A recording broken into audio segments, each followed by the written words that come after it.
রাধে রাধে সবাইকে। আপনারা সবাই কেমন আছেন? আশা করি ভালো আছেন। তো আজ শীতের সকালে আমরা খাচ্ছিলাম খেজুরের রস।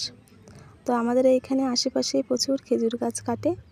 তো খেজুরের রস এনেছিল যাইবো, কেননা এখান থেকে আমরা যাইনি। আর খেজুরের রস খেতে গেলে যেতে হয়তো অনেক সকালে, কিন্তু এখন আমাদের এখানে খুব কুয়াশা পড়ে আর খুব ঠান্ডা, সেই জন্য আমরা যাইনি। যাইবো এনে দিয়েছিল, তাই আমি সবাইকে খেজুরের রস ঢেলে দিচ্ছি। বোতল করে এনেছিল। আর আমরা ছোটোবেলায় আমাদের গ্রামে কাটতো খেজুর গাছ, কিন্তু এখন আর কাটে না। তো অনেক দিন আমরা খেজুরের রস খাই না। তো আজ নিয়ে এসেছে অনেক দিন বাদে, তো খেয়েছি। আর শীতের সকালে খেজুরের রস খেতে তো সবারই খুব ভালো লাগে। মা অনেক দিন পরে খেয়ে মায়ের মনে হচ্ছিলো মায়ের বাবা কাটতো সেই সময়ের কথা। কিন্তু এখন তো একটু মিক্সড হয়, কী কী মেশায় ওরা খেজুরের রসের সাথে, তো সেই রকম টেস্ট লাগেনি, তবু ভালোই ছিল। তারপর আমরা বসেছিলাম, হঠাৎ ব্লিঙ্কিট থেকে আমার অর্ডার এসেছিল। আমরা অর্ডার করেছিলাম একটা বডি ওয়াশ আর একটা ফেস ময়েশ্চারাইজার।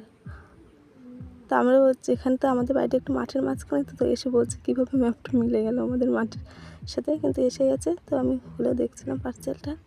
আর এইদিকে বাবা অনেক সবজি লাগিয়েছে এখানে। তো মা সেইখান থেকে শাক তুলেছিল বিকেলের দিকে। শাক তুলে মা শাক কাটছিল, আর আমি ঘুম থেকে উঠে দেখি মা শাক কাটছে। তো আমি একটু এসে বেছে দিচ্ছিলাম শাক। এখানে প্রচুর সবজি লাগিয়েছিল বাবা।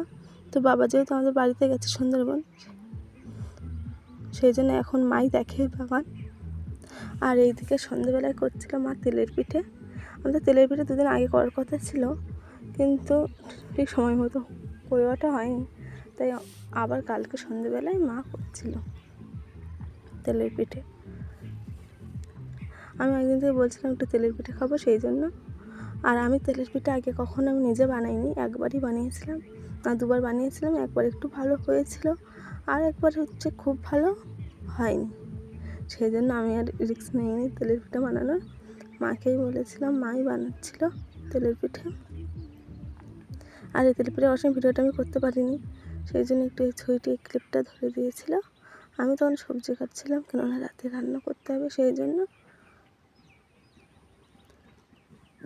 আর এই তেলের পিঠে হচ্ছে সর্দি তুলছিলো, তো একটু পুড়ে পুড়ে গেছিলো, তেলটা অনেক হয়ে গেছিলো, তাই অল্প করেই করা হয়েছিল তেলের পিঠে। মানে সুজি দিয়ে করেছিল, ময়দা সুজি দিয়ে তেলের পিঠেটা হয়েছিল। আর সন্ধেবেলা এরপরে আমার বর কাছ থেকে আসছিল, তো আমি কী নিয়ে এসেছে দেখছিলাম। তা দেখছিলাম একটা গিজার এনেছে আর সবজি বাজার করে এসেছে। আমার বর আসলে তারপরে চা করে দিচ্ছিলাম। আর ও বাজার থেকে খাবার কি এনেছে সেটাই আমি খুলে দেখছিলাম যে কী কী এনেছে। তো দেখি জিলিপি এনেছিল। তো জিলিপি খুব একটা মানে ভালো হয়নি খেতে। আমি খুলে দেখছিলাম কেমন একটা, মানে আমাদের ওই দিকের মতো তো হয়নি, আর কেমন একটা হয়েছিল। কিন্তু তা ঠিক আছে, যখন এনেছে তখন তো খেতেই হবে, সে তো আর ফেলে দেওয়া যায় না। সেই জন্য আমি ঢেলে সবাইকে দিচ্ছিলাম প্যাকেট থেকে। তো আজকে এর পর্যন্তই।